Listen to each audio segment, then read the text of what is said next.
Hello, folks. Another episode of Burning Platform, this time with a really different perspective. We're going to talk about design experiences in the enterprise. And it's a real pleasure to have Jeff Jalfuso. That's right, Jeff Jalfuso, who's Chief Design Officer at Workday. Jeff, I know you've done a lot of work in the consumer tech arena, so I'm looking forward to talking to you about the big differences, because consumer tech has been leading the industry in terms of design and so on for the last at least decade. So looking forward to it, but spend a couple of minutes bragging about yourself. Thanks for having me, Vinny. It's really great to be here. And to your point, I've been really fortunate to work at some of the biggest and best companies, ones like Microsoft, Amazon, and Facebook, and now just to be in the role that I am at Workday. It's just a great honor.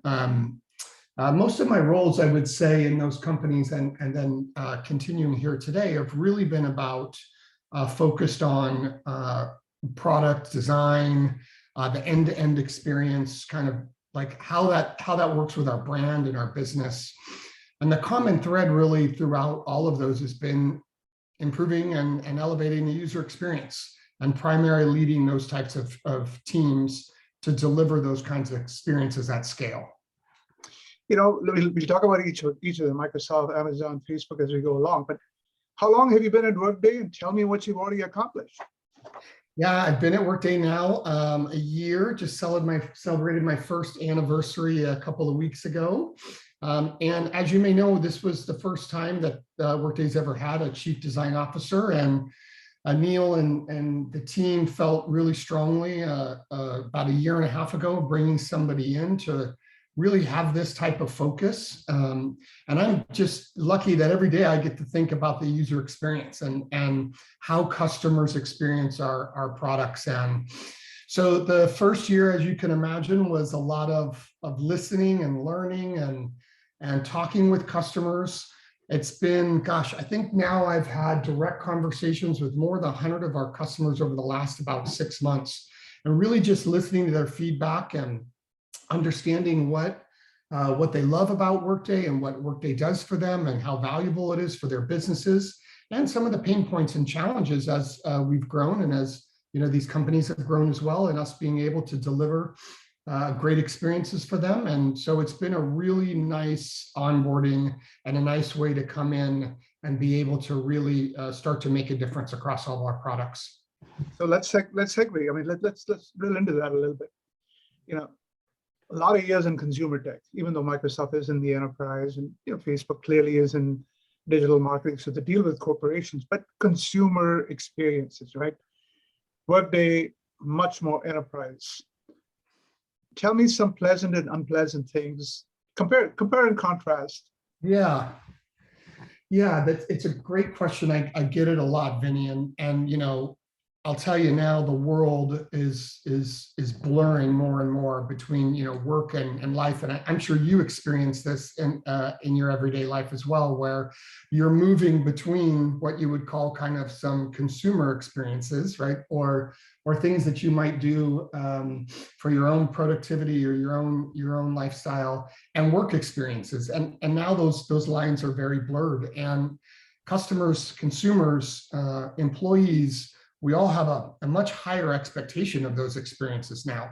And so sometimes when you're in the enterprise or the workspace, things can be complex, right? There's integration of lots of different systems. Sometimes there's custom solutions that companies have put in place. And so I think some of the challenges there is you move a little slower, and because there's complexity there that sometimes you have to really unwind, and maybe customer A is a little different than customer B. Where on the consumer side, I think one of the things that I've experienced is that just the real-time feedback that you get from customers, right? Especially at the scale of some of the companies I've been able to be a part of. You put out a new feature, a new capability, in a matter of a couple of days, you have millions of people using it, and real quick how it's performing, right? And so I think the time to the value loop is a little bit longer in the enterprise, just because sometimes there's a couple of layers to go through to really start to deeply understand that. Tell me if this is different, but when I look at Amazon, for example, when I've toured their distribution center, I mean, it's just remarkable, right? I mean, they've got Kiva robots running everywhere. They've got miles of conveyor belts. They've got, I call it chaotic storage, where nobody but AWS knows where every item is. No human being knows where everything is, right? Yep. They completely rethought the experience, because in the enterprise, a warehouse management system would have basically taken it to the cloud, not really rethought the business process. Mhm. That was just so dramatic a rethink, right? I don't see in the enterprise that much of a rethink going on. It tends to be a little more conservative. Is that what would you say? I think there's some truth to that, Vinny. I think that, you know, when you're especially at the scale of Workday and you're helping, you know, the largest Fortune 50, Fortune 100 companies run the operations of their business, it's important and it's critical. And so you do take those changes and everything that you do as a, you know, a great partner very seriously. Not to say that, you know, a consumer company like Amazon doesn't. I think what is probably hidden to most consumers is all the complexity is behind the scenes, right? And when I was there at Amazon, one of the things that they make, and it's just a wonderful experience that they make everybody go through, is actually working and spending a few days in one of the DCs and actually going through the process. And what I think you're surprised with and what you're hitting on is the innovation that happens in a supply chain kind of management type of, it's all in the back office, so to say, right? And it all happens behind the scenes. As consumers, we're like, oh yeah, well, we bought that thing and we might like this thing and we simply add it to our cart now and it feels very easy, it just magically shows up. And I think there's some opportunity for us in the enterprise and really in the future of work of defining more of those delightful, magical, just show up kind of moments in the workspace. You know, the other thing, well, let's talk about Facebook in a couple of minutes, but tell me about, so when you think about design, tell me about the design experience you've been thinking about. You know, what changes you're already starting to make. Like, you know, Workday, in fairness, compared to some of the ugly enterprise software out there, Workday's always had a somewhat pleasant feedback from users, right? So Yeah. how have you been able to raise it a notch and say, okay, guys, you did fine the first decade, I'm going to take it further? The team has done an incredible job, and the feedback that we do hear from customers is so positive and always complimentary to Workday and the capabilities that we have. I think it's why our satisfaction rating is still so high. But one of the things that we talk about as companies have gotten larger, and we've brought more products and services to market for more different types of users, and that has that base has expanded, and now it's not just that subject matter expert or you know, that individual in finance or HR. Now it's casual users, managers, frontline workers, right? And now these companies, especially in the times that we've been going through in the pandemic, have all these different types of individuals that need to use our products every day to do their jobs. And some of them, it's as simple as wanting to check in and out of their shift and maybe give their teammates some positive feedback, right? And so when you think about that, like, you've got to really think through what's that experience like on your mobile device. But when you think of somebody maybe in finance who's spending, you know, hours and hours in Workday every day, and they're doing that deep work on using our service on the web, there's complex types of situations and jobs to be done, we'll call them, that they need to execute on.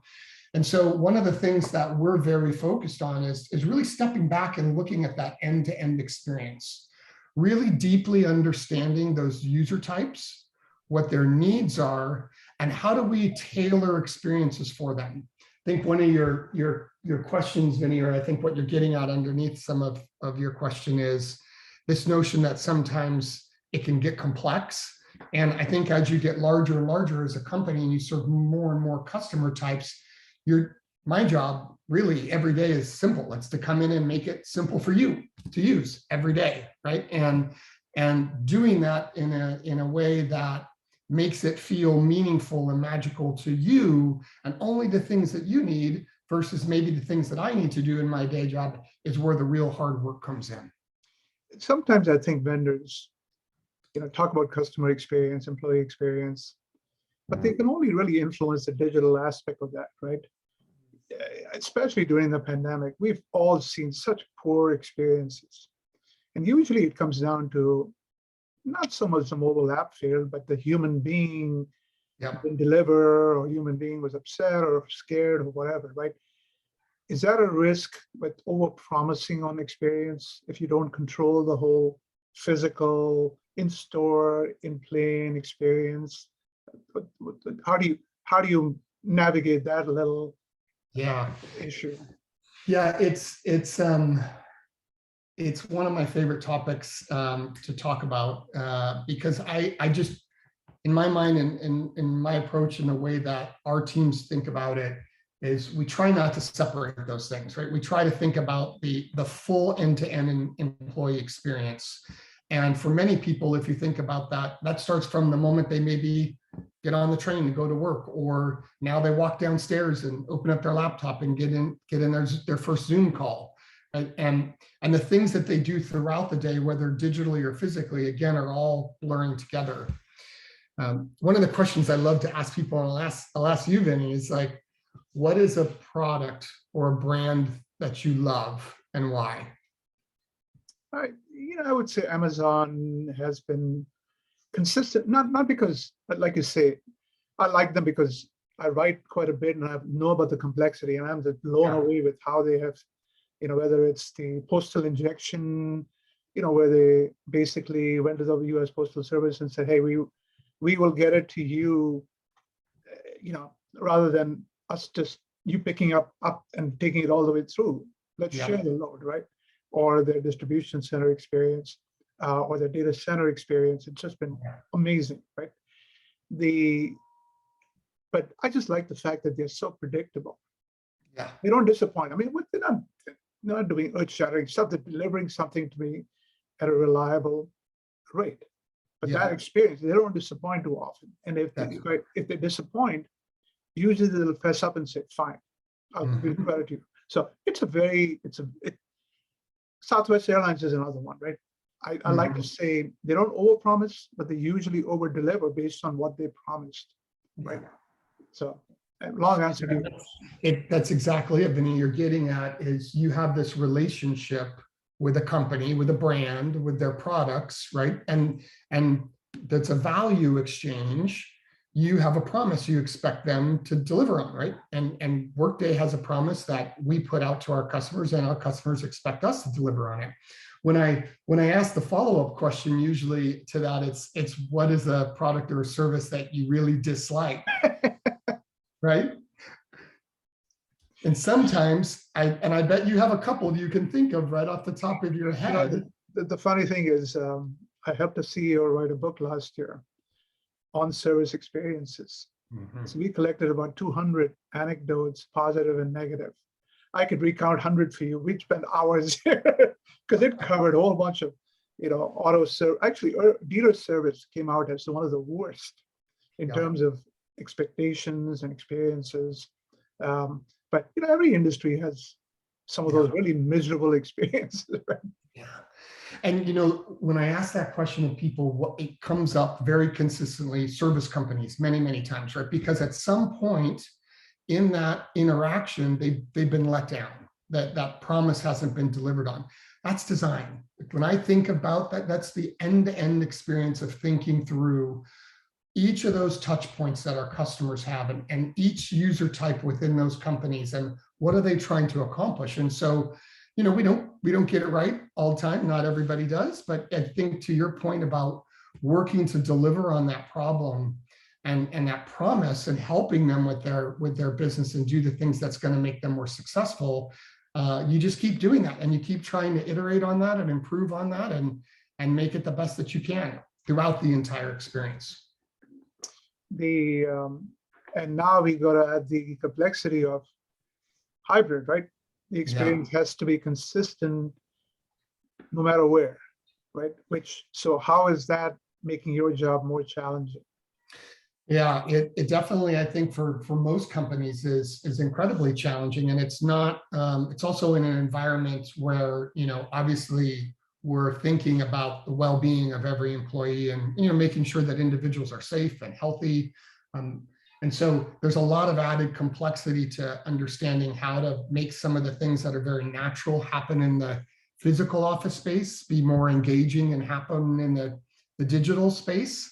2 years ago, who even knew that Zoom would be more of a household name and that we'd use it every single day like this, right? But it's become challenging, I think, for companies that they realize that more than ever now, the employee experience matters, and all of those aspects of the employee experience, and not just their communication, not just their productivity, but their wellness, their ability to engage and have that kind of more natural social interaction, to figure out kind of what's going to be the right mix depending on the company for when people transition back into an office. Some companies are on one side of that spectrum where expect it to be very similar to how it was before. Others are on, hey, we're fully virtual and you never have to come in.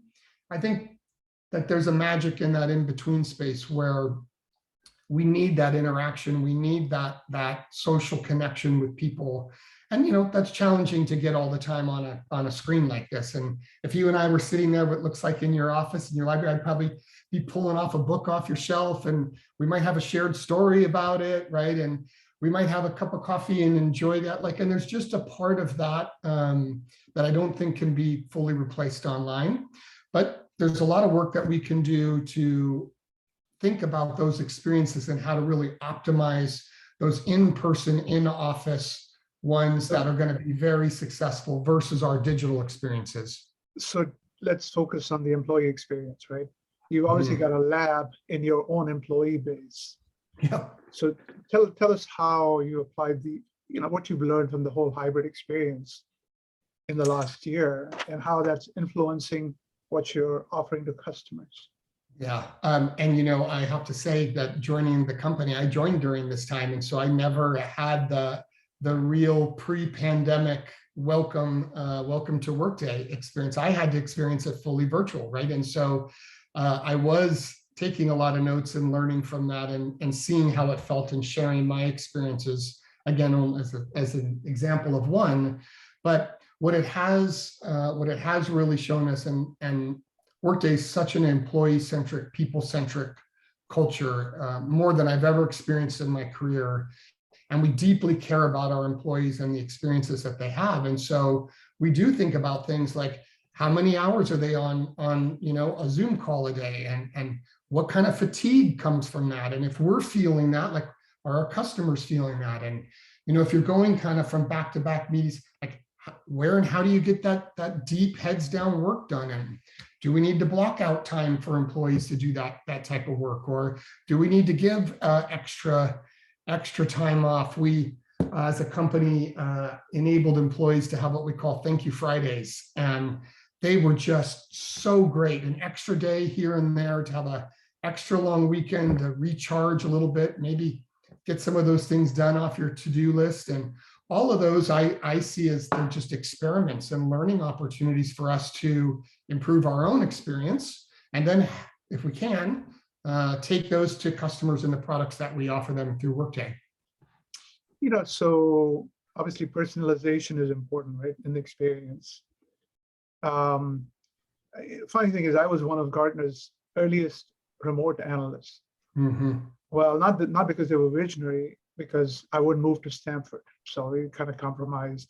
But they made me spend the whole year in Stanford. I was flying back and forth, so it wasn't really remote, but that experience helped me become very flexible. I can work in a coffee shop. I can work anywhere, right? But I find employees tend to be a little bit, I'm not going to go into the office, or I'm never, I hate virtual, right? People aren't flexible enough. And some companies, some CEOs have said, we cannot collaborate unless people are in the office. between our quirks and corporate quirks, there's a lot of personalization needed. So how are you? Tell me how you are reacting to all the need for personalization. It's such a great point, me, and I think you've hit it kind of spot on. It's really critical to think about. We talk about it internally like tailored experiences, right? And so if you think about all the capabilities, the features, that the products that Workday has to offer, not every individual and every user needs to use all of them in their role. And I think you also hit on a really important point about flexibility, right? And so you naturally start to gravitate towards, hey, maybe I'm doing some heads down writing and I can put my headphones on and I like to be in a coffee shop, and that's an environment that is good for you. And maybe there's other times where you go into the office and you're collaborating and working with people, or maybe there's other times like this where we're doing a virtual type of interview. And you naturally kind of adapt and find your way in what works best for you. We're doing a lot of research with users in the companies that we serve to really understand what those optimal behaviors are. What are those patterns? What devices do they use? What modalities? And that's going to be a learning experience for us for our next kind of a decade. But how do we get to a place where if you only want to do 2 or 3 things within a short moment, how do we make that the most optimal experience for you, versus if you want to spend detailed time working in how do we make that an optimal experience for you? And so a lot of that comes not only in the behavior and the analytics that we have within our products, but also in observing and understanding people's behavior and watching them in a coffee shop. So Jeff, I mentioned we'll come back to work Facebook. So one of the things, I wrote a case study on Facebook data center in Oregon 10 years ago, right? Mm-hmm. It was kind of fascinating how much they innovated in the data center. I mean, they could have gone to an EDS or whatever, but they control the whole thing. Mm. As you drive your own design, are there things you go, God, I wish I could control that. I'm too dependent on hyperscalers. I'm too dependent on whatever, right? I mean, so how do you control the experience given that Workday is relatively small, right? In the overall scope of things. What would you like to control more of? I think, that we could spend a lot of hours on that. There's many things that outside of work, which I was better at managing and controlling. But I think when you ask that question, especially if someone as a designer or who is in the creative process, whether you're on the engineering side, the product side, the research side, like you're in the process of creating an experience like that. Of course, you tend to want to make sure that each and every one of those steps and every one of those pixels and each of those features, right, is the way that you believe it's going to be best for customers. I think the reality is when you watch people really use it, they don't ever use it the way that you design it to be. And so to your point earlier about flexibility, you have to also build flexibility into your systems. And those systems have to be ones where you know that, hey, I'm going to try a couple of different variants and I'm going to see which variant works out best. And so part of that is getting our products and services to market faster with select groups of customers so we can iterate on that with them and learn from it. Because if you go out and you try to control it and say, this is the perfect, most times, probably a very high percentage of those times you're not right. And you need to learn from that and be able to adapt so that you can find the things that are optimal for those individuals and then quickly iterate on that and do that work with them and then ship it back. And I bet you as a good designer, you have a bunch of Easter eggs that people still haven't discovered in your functionality, don't you? Building the flexibility that nobody really even knows about. So yeah. Hopefully not as much as you can get on an iPhone, but that's right. Well, and Vinny, there's another thing that you hit on a little bit that kind of is a combination of not only the hybrid work environment, but this digital physical collision and how the lines of work and home or life are blurring.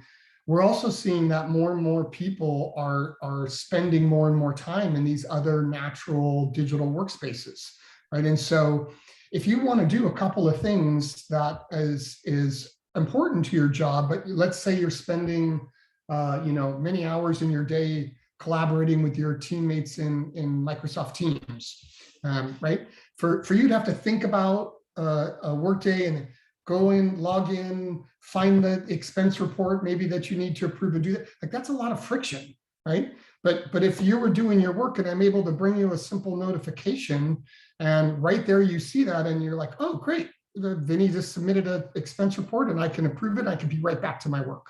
So with some of the work that we launched in the last year that we call Workday Everywhere is really bringing some of those capabilities to Slack and Teams and these other natural workspaces and digital workspaces where people are spending more of their time. And so to your point about control, right? Like I'm now not even in the Workday product, right? And I'm bringing you pieces of those experiences that I hope are valuable for you, but they're now in a completely different user experience. And so how do we think about and design for that as a whole new challenge for us going forward as well? Jeff, one thing I want to touch on, because Amazon has emphasized natural conversational interfaces so much, right? I mean, everything you can do via Alexa.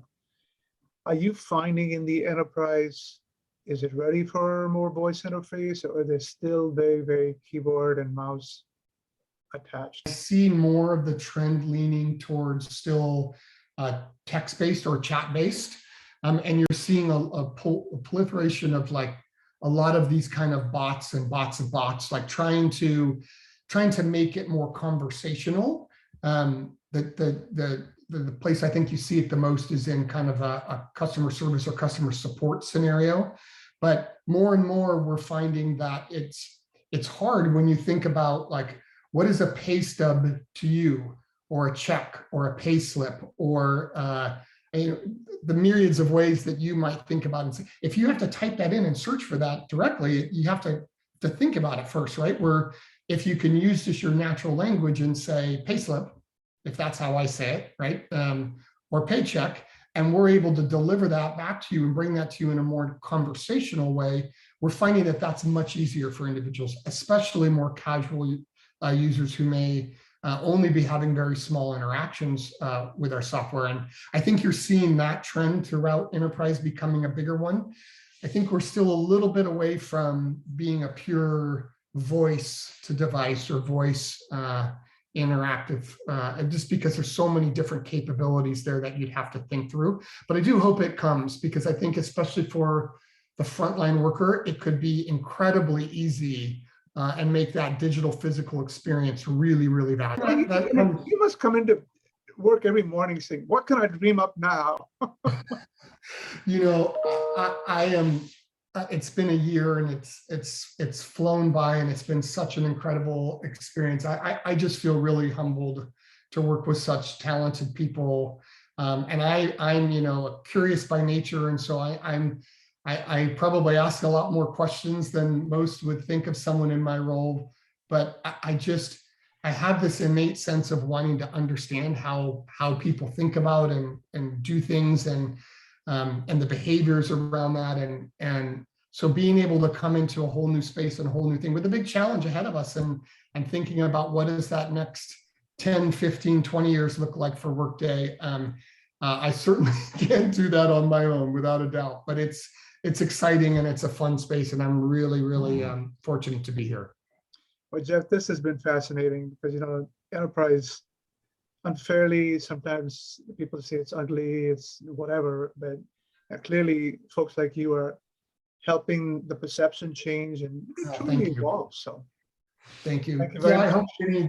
I hope that we get to a place where we just say it's a great experience, like it's just great software, right? We just had a great experience, and designing those and building those won't be in these categories anymore. You'll just naturally feel like you're in the flow of work and your day goes great, right? And if you can have a great work day like that, I think it's good for everyone. On that note, you worked in Workday into your last sentence. So thank you, Jeff. Thank you, Vinny, for having me. It's a pleasure.